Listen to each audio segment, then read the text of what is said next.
Hey guys, in this video I'll show you all the variations you can do in a ZG 11 pack pull, all the problems you can face and how to deal with those problems. If you guys are still struggling to do this pull after watching the video, just check me out on Twitch. I will be live when this video is out, or just send me your VODs and I will be happy to point out where you went wrong in your pull. And also, can we hit 1000 followers on Twitch? Guess we'll find out. Before I start, let me just name a few areas in the map. So this is the starting area, or stage 1. This is where the pull will begin. And now you're seeing the transition path to stage 2. This is where you'll pull the third and fourth pack of the pull, and this is where it gets a bit tricky. And now we are coming up to stage 2. This is the part where you jump down to the other island to meet Daniel the Berserker. Now there is Daniel right there, and there are a few ways you can handle Daniel, and I'll show you all of them. And then we're going to cross the river and start what I like to call the end game. So without further ado, let's get started. Alright, the first way you can get to the safe spot is by pulling this pack, then making your way to the safe spot where you'll be dropping combat, and make sure at this point all the boosties are making their way to the safe spot. And when you cross the bridge, jump onto this platform and wait till you leave combat. Then get out and make your way under the water, polymorph the first fish, blink here, make your way up, and then you make sure you polymorph a snake so that it cancels the polymorph from the other fish. For the second variation, mount up and make this jump. You do not need a light feather, and then make your way to the safe spot.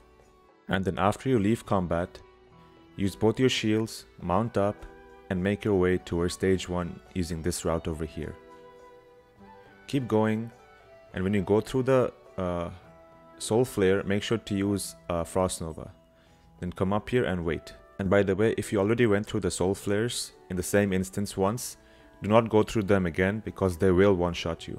Now this is the third variation, and I normally use this when I wiped once or twice in a run. And this variation will require no resetting of combat. Just mount up here and make your way through the bridge and do the exact same pathing as you did in the first variation. And I hope you realize that none of the variations I used requires any light feathers. The first pull I'll be doing is a no Noggenfugger pull. Now you can do this pull when you're getting really bad lucks on your Noggenfugger elixir procs. Now all you're doing here is circling the mobs into a nice tight pack so you can transition nice and smoothly to stage 2. Just follow this route here and do what I do and you'll be fine. Now over here I do use a light feather, but you do not have to use one. You can just jump with your mount and do the same thing I did here.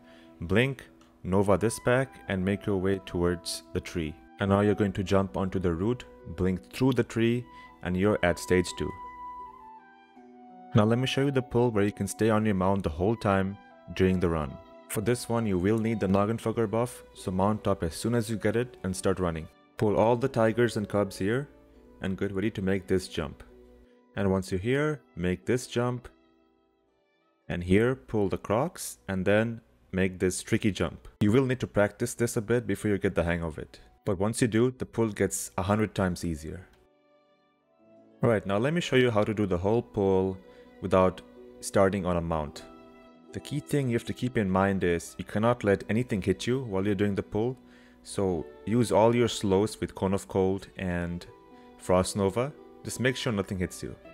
And then make this jump, and once you get here with full HP, full mana, you're fine.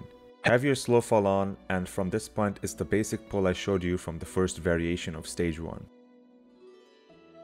Alright, for stage 2, if you're not on your mount, make sure you have the Skull of Impending Doom. The skull gives you the speed of a 60% mount, and thus will allow you to come to this island no matter where Daniel is, because look how far the skull takes you from one jump. You can cancel the buff after the jump to avoid losing health and mana. For example, let's say Daniel was on the way. Let's say Daniel was blocking the path from where you make your regular jump. Now let me show you the point from where you'll jump using the Skull of Impending Doom. Keep moving here, use your slow fall, use your Skull of Impending Doom for that added speed, make the jump, and as you see, you'll make a very wide and long distance jump to the water here, a safe distance between you and the crocs, And if the fish starts attacking you, just freeze it and make your way to the tree. And there you go. That's how you deal with Daniel. Now let me show you the mount variation and show you how easy it is if you come here with the mount. All you do is jump down here, pull the crocs, let them come close to you, make sure they're close, and you can do this wide jump here onto this platform on the bottom of the hill. Then you just wait for them to catch up to make sure they don't reset. And there you go. Stage 2 complete. Now there are really two ways you can do the end game, with lip and without lip. I'll show you the one with lip first. First thing you do is you cross the river here, pull this pack of crocs. Then you come to this corner here and do the jump, and you really don't need a light feather here either. When you jump, make sure you have your shields on because the crocs might daze you if you don't. And then use a counter spell to pull the last pack and use a lip. You can use a couple of arcane explosions here, but I choose not to because I'm low on mana. And then just Frost Nova. And you're done with the end game. And the other method is the no lip method, and I only do this when the bridge is clear. If the bridge is not clear, I just do the lip method. What you would be doing is, you would cross the bridge, blink in the middle, go to the save spot, and this is the point where you can heal up if you need to. If you don't need to heal up, it's fine. And then you use a light feather and jump down, counterspell the further pack, come up to the platform and blink. Now you can use a Frost Nova here or a Thorium Grenade, whatever to slow them down, but that's it. You're done with the no lip version of the endgame. The way I handle the kill phase is, I stay in the bridge, I let them come on, and then I jump on the rope. And then they're nicely stacked, and then I use a rank 1 Blizzard. Now if you get a clear casting proc right away, you can use it, but what I like to do is, when I use my first max rank, I always make sure that I use 2 to 3 max ranks in a row, so that I can get rid of the cubs. I think most of you know that when cubs are low HP, they run to the other mob packs and start pulling them, which can lead to a 100% wipe chance.